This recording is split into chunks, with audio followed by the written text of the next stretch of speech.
the SQOLOGY Podcast, brought to you by ResoNix. Visit ResoNixSoundSolutions.com for the best ways to free your car, motorcycle, house, or spaceship from resonance with ResoNix.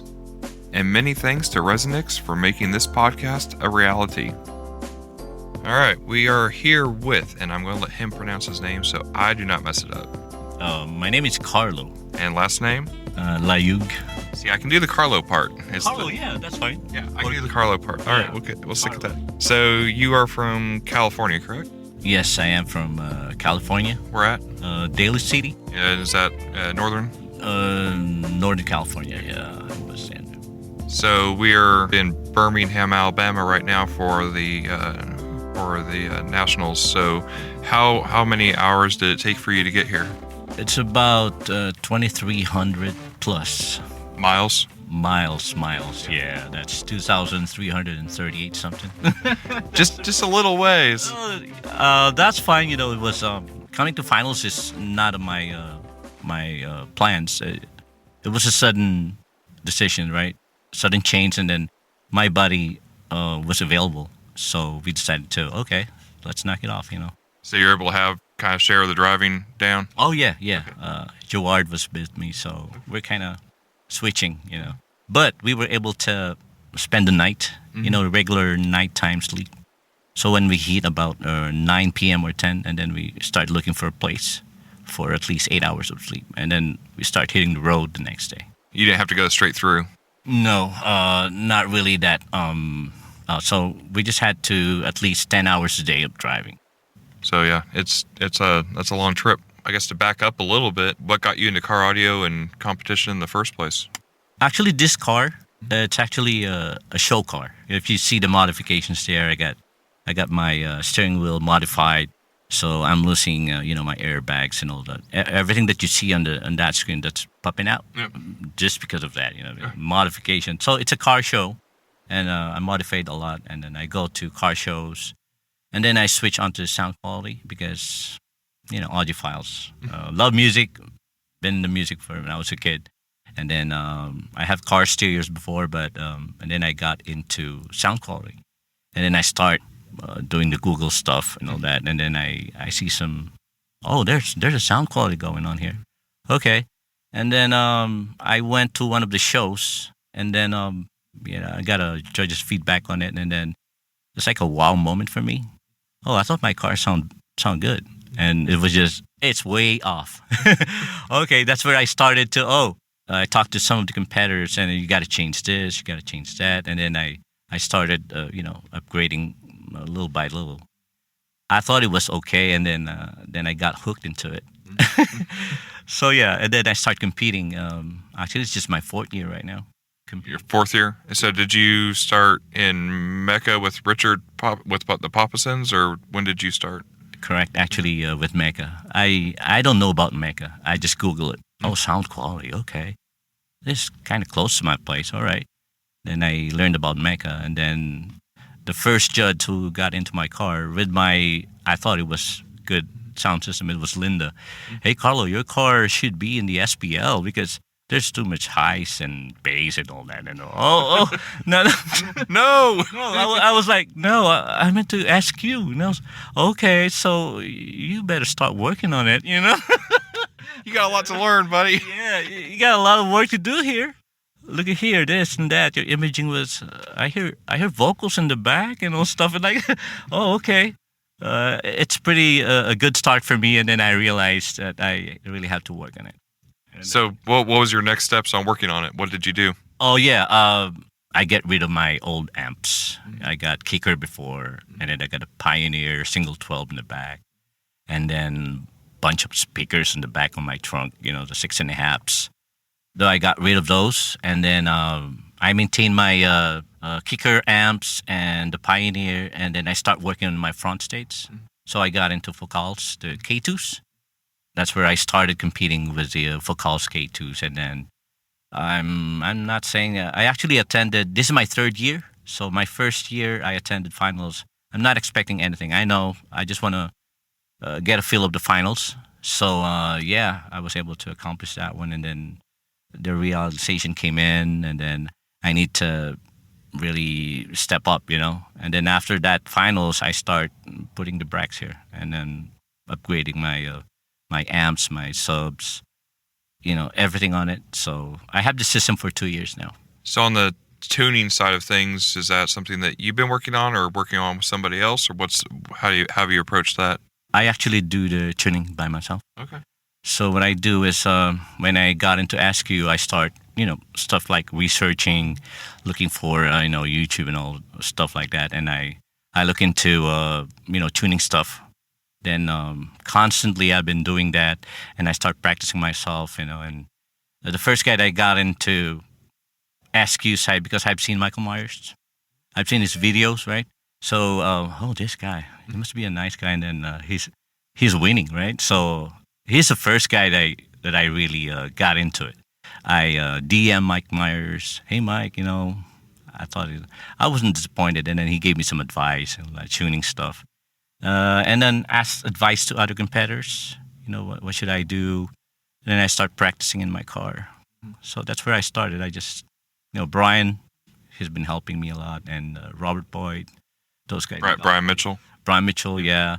One time I drove to his shop in about 2-hour drive, and then, hey, Brian, would you listen to my car? I just had this tune. You see what you say? And then, he gave me some feedback on it, and then I applied it. So yeah, it's basically a self study, a little bit of more of a research. So, and then asking people what to do, and so the car sounds incredible. I mean, it really sounds very good, and I heard it, last year too, a little bit. But I mean, there's not much that I have in terms of feedback to be able to give you on without a score sheet in hand or whatever else. But it sounds really good. Do you have any aha moments in that tuning side of things? Because I mean, that's obviously what you've really been able to accomplish here. You've got the equipment in place, and you have a solid install, and it looks great, and it's well placed and everything else. But it sounds like you kind of gleaned a lot of information from a fair amount of people getting input on the tuning side and everything else. Yeah. But is there anything that really, on the technical side of that really brought things together for you to be able to make things cohesive and sound better?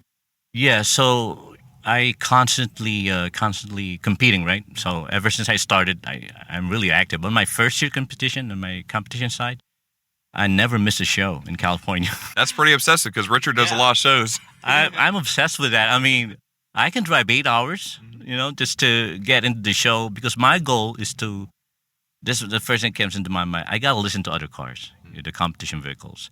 So I listen to them, and I try to remember all the stuff, the aha moment. Oh, I'm missing this. It should sound like this. And then I try to memorize it and try to remember what kind of stuff, what's going on in this car. And then I memorize it, and then I start jump into my car and apply it little by little. So yeah, I jump into different cars, competition vehicles, top cars like Brian, Robert, and then I hear something, and then I applied it, and then I practice it. So it's like, oh, I thought mine is better. Okay, this one sounds better. I got to do this, And then I start asking questions from them. Hey, Carlo, different frequencies and all that. So that was, listening to cars. That's where my drive, to get better. But I'm still learning until now. So, what do you think you enjoy most about car audio and competition and all this? Is it the learning curve? Is it the people? Is it what really drives you on doing this at a fairly obsessive level? The people. Number one is the people. The people around me, all my friends in the competition.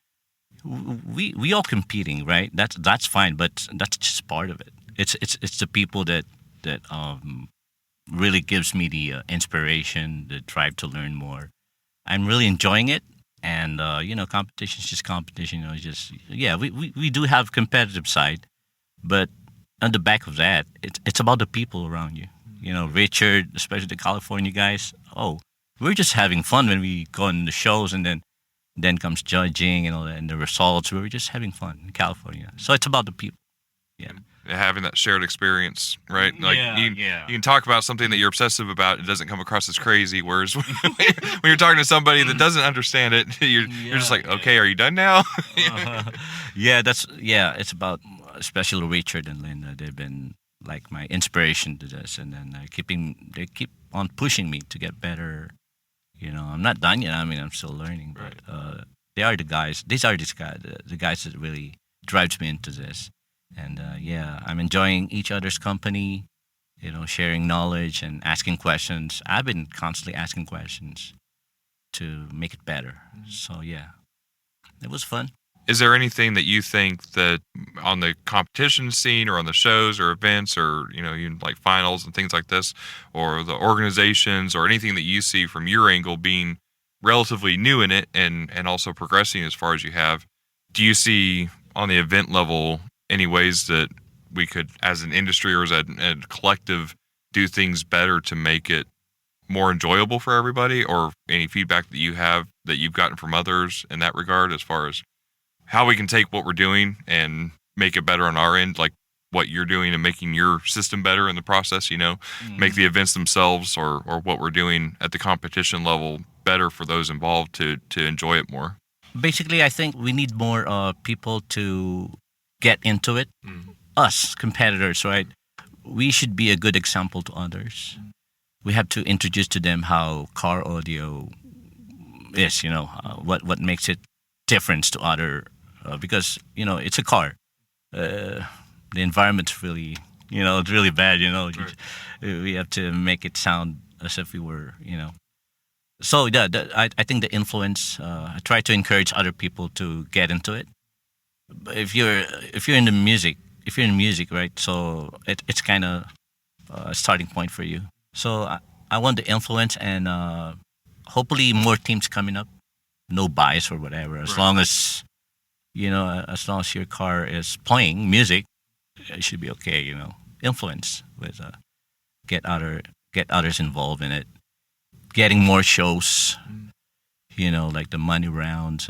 We've been actually anticipating that one. In California, we don't have that. I talked to one of the guys from Soundstage.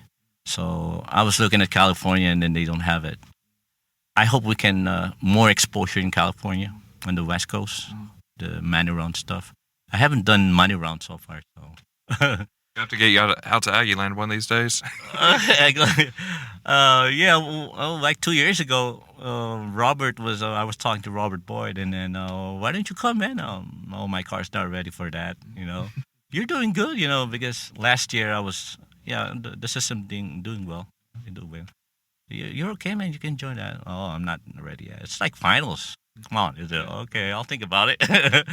Yeah. So yeah. Is there any advice you would give to somebody similar to yourself that is coming into it like you did a couple years ago? Oh yeah, it was. For me, I think it's all about music. I guess because, like I said, I love music. I listen to all types of music. Not much of the country, but I listen to all types. If you love music, try to enjoy your in your daily drive. Try to improve your system, and get into it, and get onto your competitive side. If you will know if you're a very competitive guy or something, but it doesn't mean that you have to enjoy what you're doing. It's not about competing. It's about what you're doing and the people around you. That's very important, because if you're not enjoying yourself, you're gonna lose the interest on it. Make friends. You're gonna get more friends around you. So it's about the people. Like I said, I've been telling those who want to be in the competition level. Yeah, that's my advice to them. Just go for it. If you love music, go for it. You don't need to have a lot of money and stuff. You can build your own system as long as you're enjoying it. It don't matter. Like I said, I got kickers before. I thought it was good. If you looked at it, that's for daily, right? Daily stuff. So it don't matter. Money doesn't matter, but it is what it is. Just do what's best for your car and start competing. Excellent. Sounds good. Well, good luck this weekend, and I hope you have safe travels home on your very long journey back, and hopefully we'll see you at Aggieland. I hope so. We'll see. The schedules, because I have a day job. Right. So I'm on vacation right now, so Right. it's a perfect time to. You only take so many vacations per year, right? Yeah. I'm gonna check on that. Actually, my buddy here is gonna drive my car back to California, and I'm flying out. Oh, even better. Well, that makes it easier, doesn't it? Yeah. And then he said, "Man, can you can you do me a preset on my driveway home because SQ I don't really enjoy it." Yeah, I will do some preset on that. Give some more beats and tweets. Correct. Because he's not enjoying it, of course. It's right. So I'm flying out. Yeah, I'm flying out. All right, sounds good. Well, safe travels anyway, and then we'll talk soon. Yeah, thank you so much for your time, Cliff. I really enjoyed talking to you right now, Vince. And thanks for listening to my car. And Absolutely, it was very, very enjoyable. Yeah, thank you. How about the ones we especially like? Which ones? You know, the ones with the cars that go. I hear you. Hit it.